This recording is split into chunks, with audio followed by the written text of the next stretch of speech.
I'm sure you've heard the news by now, but in case you haven't, Minecraft Legacy's console version source code has been leaked, and people have been finding some insane hidden gems within the lines of code. After I saw the news that someone had uncovered an entire hidden tutorial world that was never released, I just had to search through the files myself. So I combed through files and files of code and discovered some fascinating secrets. Before I go any further, I just wanted to say that this code shouldn't be in the public's hands, but it is. I encourage everybody watching this video to be responsible, and when you're in doubt about what you're doing online, just adhere to the laws of your country. This video is purely a journalistic exploration of information and code that has already surfaced publicly. From mysterious image files to behind-the-scenes documents showing what it was like to publish a game like Minecraft back in 2012, I found an array of interesting things to chat about. It all genuinely felt like sifting through a time capsule, one sealed the same year my journey with this game began. I'll be exploring the trial tutorial world as I chat about all the different things I found in the source files. First, I want to go through a few interesting images I found and some features that never made it to the official console version, and save the document deep dive for later on in the video, in which I found some seriously crazy and surprisingly hilarious information. First of all, it's interesting that an entire Minecraft poster is in the source code, like one that I recognize personally from like it being up on my wall as a kid. But anyway, then moving on from that, I found a very eerie PNG name, which was called alphatest.png, and it's this kind of low quality, I assume maybe some kind of thumbnail test for an earlier version of the console, where this guy's holding like a nether brick block in his right hand.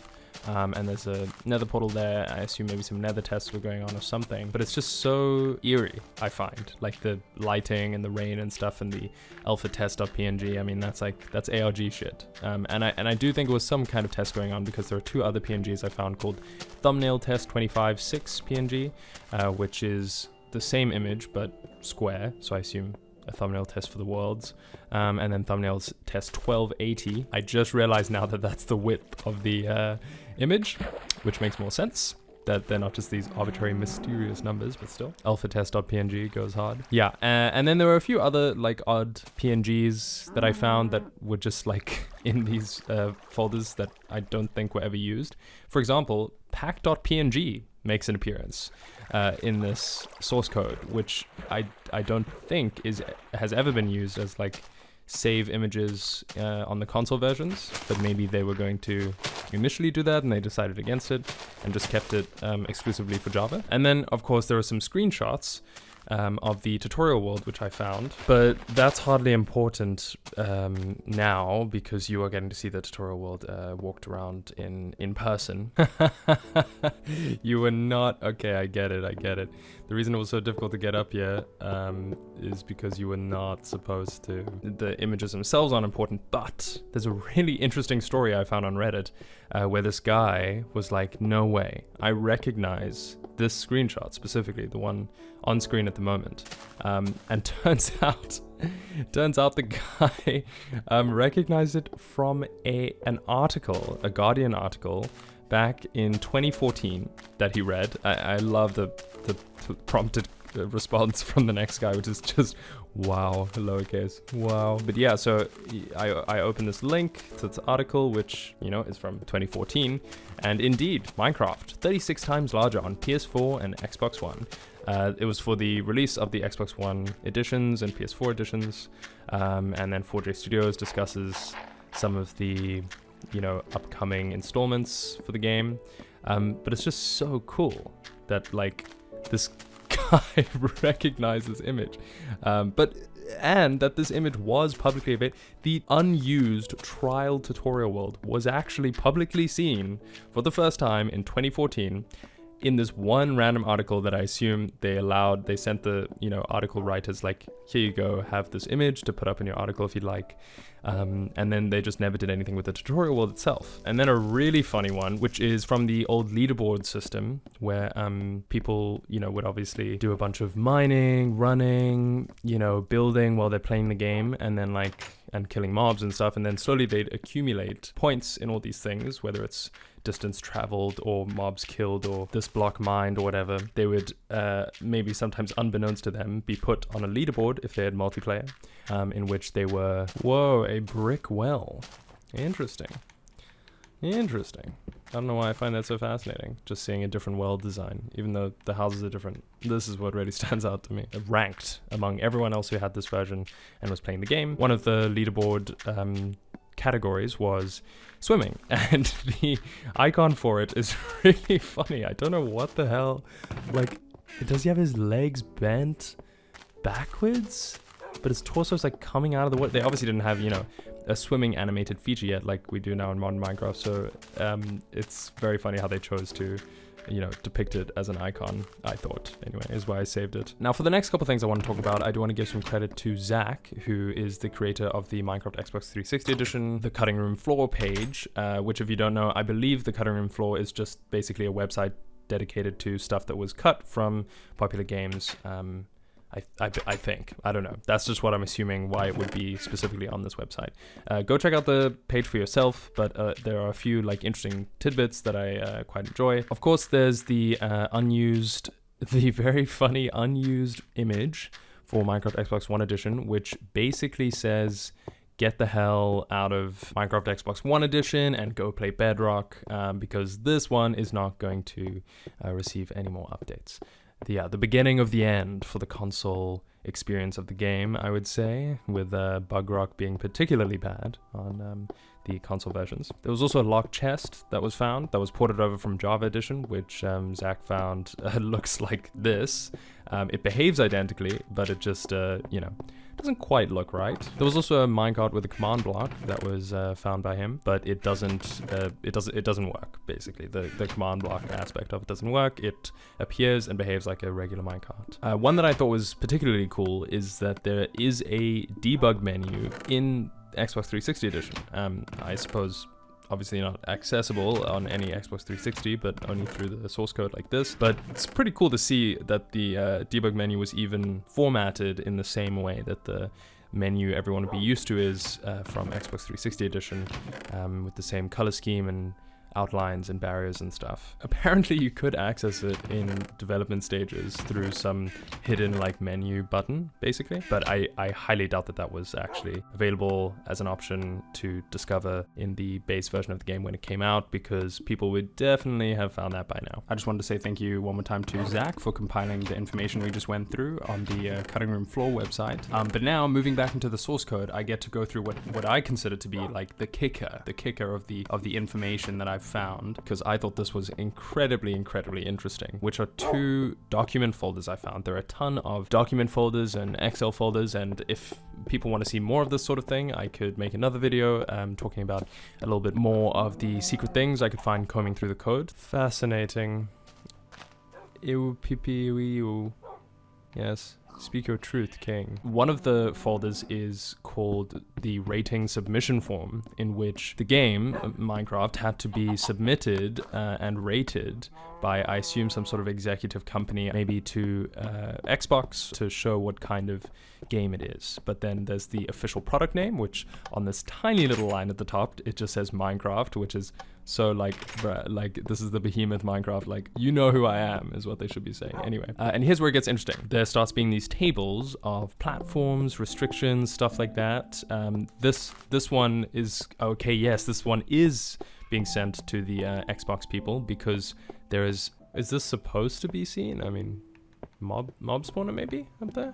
There are only crosses on the Xbox 360 part of the table. So I guess they were sending this to some Xbox exec of some kind, or team or board, and then they have to tick off that it has internet multiplayer, it has LAN multiplayer, it has unrestricted chat. And then below that we have the genres, which are ticked off as adventure, action, strategy, simulation, and then none of the other ones. It's not platform, it's not puzzle, etc. But this is just such an interesting insight into what teams at this time had to do to get a game accepted by, you know, a development platform or a console distributor of some kind. I assume it's something similar now, but this is just some random Word doc, you know, that I'm viewing. It's fascinating. It feels like I'm looking at some kind of capsule, you know, similar to the tutorial world that you're watching in the background. Very capsule-esque, and like feel like these relics of like older versions of the game, not just about the game though, but about how it is to make a game and how it is to get a game developed in that time period. And then they have to talk about what kind of violence is depicted. And it's really interesting to see humans, frequent violence depicted. Animals frequently, creatures / robots frequently, vehicles frequently, I don't know, I guess boats maybe? Boats crashing and minecarts and stuff. Objects frequently, and then they have to describe what they're talking about, and they say the player is able to hit other players or animals with anything they have in their hand, including swords, axe, pickaxes, and they can do this at any point in the game. The player can place a TNT block in the game, and when it explodes, it will damage anything in the area around it. The player, monster, or animal can commit suicide by drowning underwater, walking into fire / lava, dropping from great heights, or having blocks fall on top of them. Wow.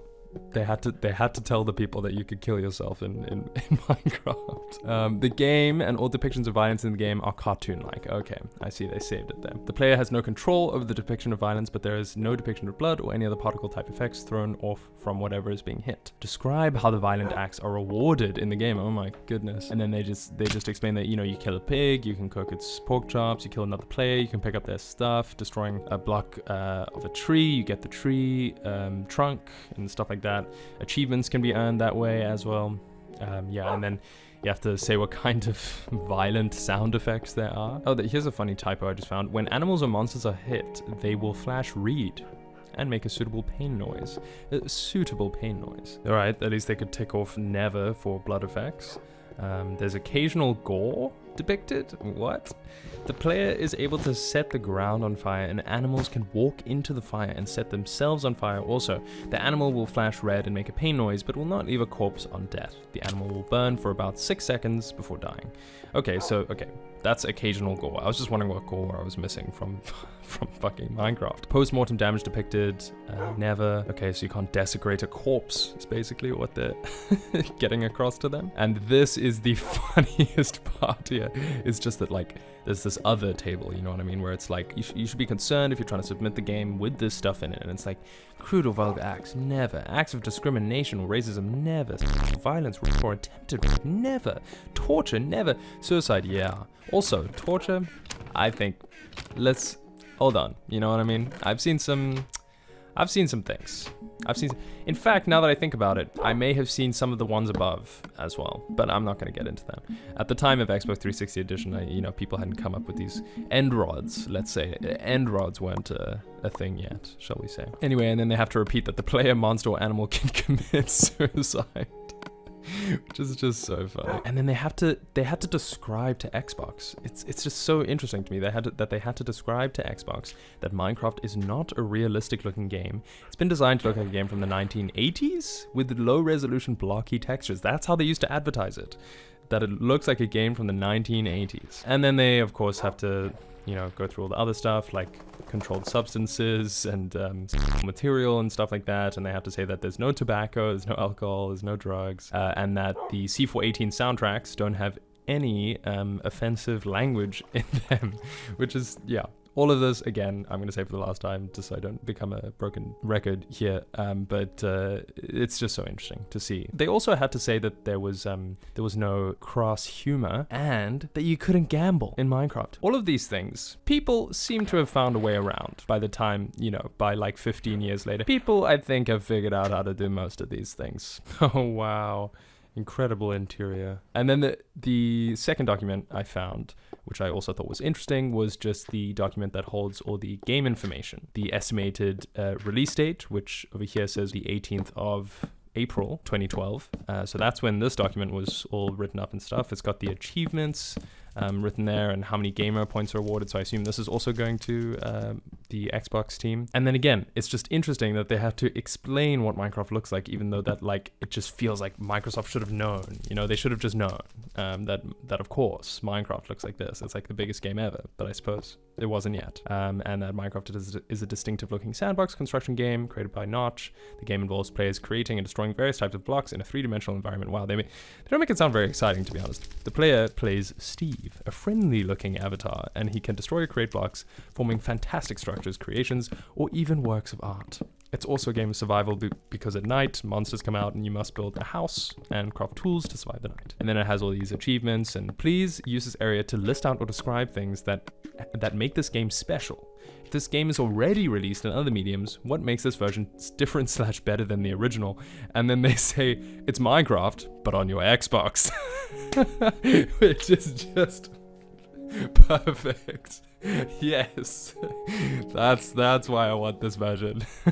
Like, oh man. Solid frame rate at 1080p, faithfully based on version 1.1.6. So that's what Mojang was starting off with, basing it off of. So if anyone's ever wondered what Title Update 1 should be coming from, it's version 1.6.6. Sorry, I said 1.1.6. 1.6.6. This is so clearly like a rudimentary tutorial thing that was made. It just feels like some homies built some shit. And then they have some leaderboard information that they were sending to them as well. And then there's this long list of yes or no's to list off of multiplayer information, how it autosaves, you know, the profile settings, stuff like that. And then also they hello, what the hell? Okay. It was required to put in cheats or Easter eggs, disclose. Sorry, it wasn't required to put them in the game, but it was required to disclose them. And all that they had at the time for cheats / Easter eggs was the splash screens that would come up on specific dates. And I'm wondering now if these splash screens still come up on the legacy versions, if you give the emulator you have a time, or if you're using your original Xbox or whatever, and it knows what date it is, but it says 9th of November is Happy Birthday Ez. I don't know who Ez is. I usually know the, Minecraft related names, but I do not know who Ez is. I assume maybe some kind of developer. Let me look that up real quick, actually. Oh, okay. Holy shit. Here is a Reddit post I just found from 15 years ago saying apparently it's Ez's birthday. Ez is the username of Ellen Zetterstrand, the former wife of Notch. And this Reddit post goes on to say that apparently it's Ez's Notch's significant other's birthday, so happy birthday Ez. And then people, no way. Ez herself responded on the post from 15 years ago, 16 years ago. Ez actually responded saying, thanks for the congratulations all. Wow. And then people celebrating over sharing the same birthday as Ez. Man, this stuff is interesting. It's such time capsule core, you know what I mean? I'm realizing maybe I should have been saying easy. I've been saying Ez. I don't know what's wrong with me. I think easy makes a lot more sense. It's definitely easy. Yeah, my bad. That's totally on me for everyone who's been shouting at their computer the entire time.